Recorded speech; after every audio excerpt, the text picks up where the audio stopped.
उमेदवाराला मत देणार नाही हे तुम्हाला आज सांगतो. पण त्यांना गुहागरमध्ये मी सभेला मज्जाव केला होता का? केला नव्हता.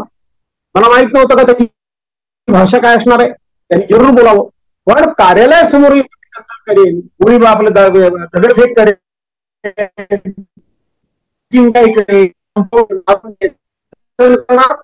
आणि म्हणून याला जबाबदार हे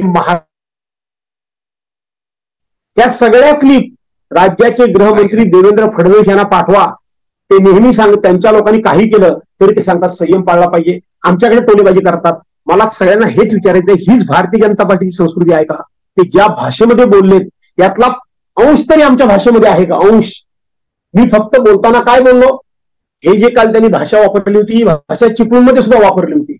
मी फक्त एवढंच बोललो होतो, ही पोरं एखाद्या नेपाळी वॉचमन सारख्या वॉचमनच्या पोरासारखा दिसतात, इतकंच फक्त बोललो होतो. भाषा काय आहे? पण ते बोलत असताना जी त्यांनी गुहागरमध्ये भाषा काल वापरली ती भाषा पूर्वी चिपळूणमध्ये सुद्धा वापरलेली होती, हे लक्षात घ्या. त्यामुळे भास्कर रावांनी त्यांच्यावर टीका केली म्हणून ते असं बोलतात. हे अशा पद्धतीचा मुलामा देऊन त्यांचं पाप लापणार नाही. आणि भारतीय जनता पार्टीचा खरा चेहरा निलेश राणेंनी भारतीय जनता पार्टीच्या व्यासपीठावरून काल संपूर्ण देशासमोर आणला.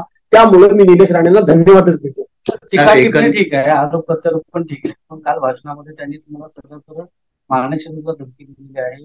भास्कर जाधव ज्या ठिकाणी भाषण करतो किंवा ज्या ठिकाणी आम्ही जाऊन भाषण करणार असं देखील ते म्हणाले. निलेश राणे भास्कर जाधव ज्या ठिकाणी जाऊन सभा घेतील तिथे भाषण करणार बोलले इथपर्यंत ठीक आहे. पण आजच्या सगळ्या वर्तमानपत्रामध्ये आणि विशेष करून लोकसत्ता सारख्या या महाराष्ट्रातल्या अतिशय प्रतियश अशा पद्धतीच्या वर्तमानपत्रामध्ये पहिल्याच 2 ओळी आहेत की काही झालं तरी मी भास्कर जाधवला लवकरच संपवून टाकणार.